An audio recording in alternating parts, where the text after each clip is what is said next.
After finding the pipes in the field, locating the entrance wasn't too hard. This is the entrance, 100 meters or so from the periscopes, and surrounded by coniferous trees.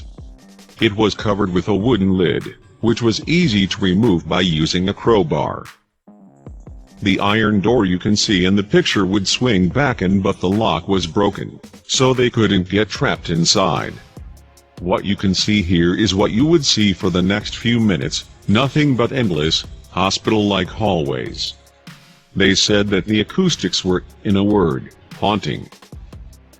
A pipe and a plastic bag on the floor, presumed from a local supermarket. Hallways like this occurred several times. They decided to keep going straight in order to avoid getting lost. The holes in the wall on the right appeared to be punched with a hammer.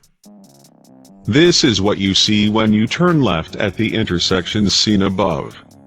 The narrow hole in the floor was filled with dirty water, nothing to see there.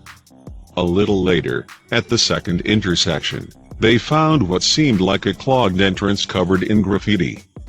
Obviously they weren't the first people to visit. The hallway, as they found out, wasn't straight at all. It had several slight turns, leading to another long hall to the left. You can see more random punches in the wall. This is the view looking back. At this point they were both uncertain if they should proceed or get the hell out of there. Notice graffiti in the top right. The one on the left translates to help. This big yellow door came out of nowhere. They were expecting, and hoping, for an exit or another dead end. They had no clue how a single person or even couple people would be able to open those, since they seemed as heavy as bank vault doors. There were Cyrillic letters on this particular one, yet it was hard to decipher. Right next to one of the broken doors, it reads, "Exit number 2. I don't know what these did back in the day, possibly for ventilation. After passing a lot, and I mean a lot, of those heavy safe doors, the rooms seem to become more and more destroyed, as you can see from the decayed walls." Looking back where they came from, you can get an impression of the number of heavy doors any visitor has to pass, placed directly one after another. Proceeding onwards, the graffiti clearly read, "Hello Satan, I love you." Not something you want to read down there. Here is a different angle of the Satan graffiti, seen on the wall to the left. They decided to enter the corridor on the front left. The walls were massive and metal-like. My friend and I suspected it to be lead or something similar.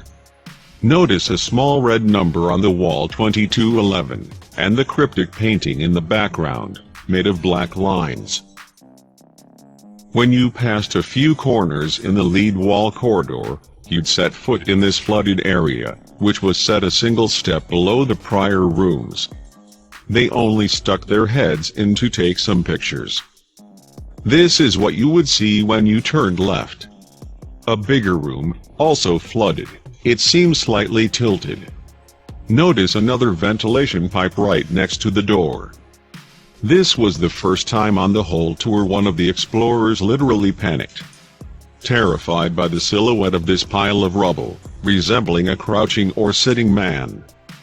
Another flood. They were stopped by another impassable corridor.